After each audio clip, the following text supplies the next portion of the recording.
Let's go live now to Jerusalem and catch up with Gerald Steinberg, who's a professor of politics at the Bar Ilan University. Thanks for joining us, Professor. Can you tell us, in your view, when we're looking to resolve the current war, what substantially can President Joe Biden do on this visit? Substantially being here, as our Prime Minister said when he welcomed him, is a very important step. It's a morale booster, but it's also a signal to the region and the rest of the world.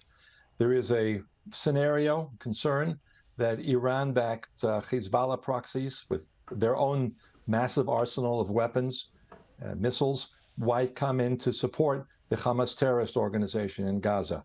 The Americans have not just sent a naval carrier group, but they've also sent the president. The president has come here to say to Hezbollah and their Iranian backers, if you mess with Israel, if you do anything that is going to further endanger the Israeli citizens who have suffered so much, we are here, we've got your back. And I think that's extremely important, both the symbolic aspect and also the military presence, which is very, very strong. Now, importantly, of course, this war, this conflict is to root out Hamas, effectively is Islamist, extremist, terrorist group that has control of Gaza. Of course, not the Western, the West Bank.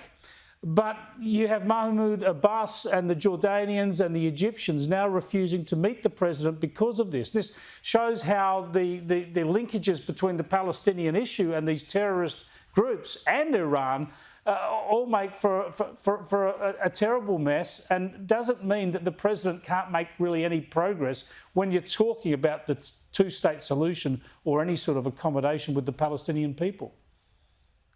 We're too close to the events of 11 days ago.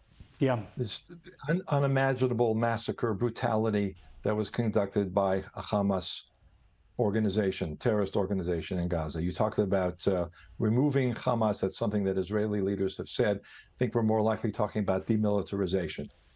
And because of the images, many of them false, like we saw last night with the absolutely false claim that was immediately picked up by journalists, unfortunately without bothering to check, by politicians and parliamentarians, including in Australia, Canada, and elsewhere.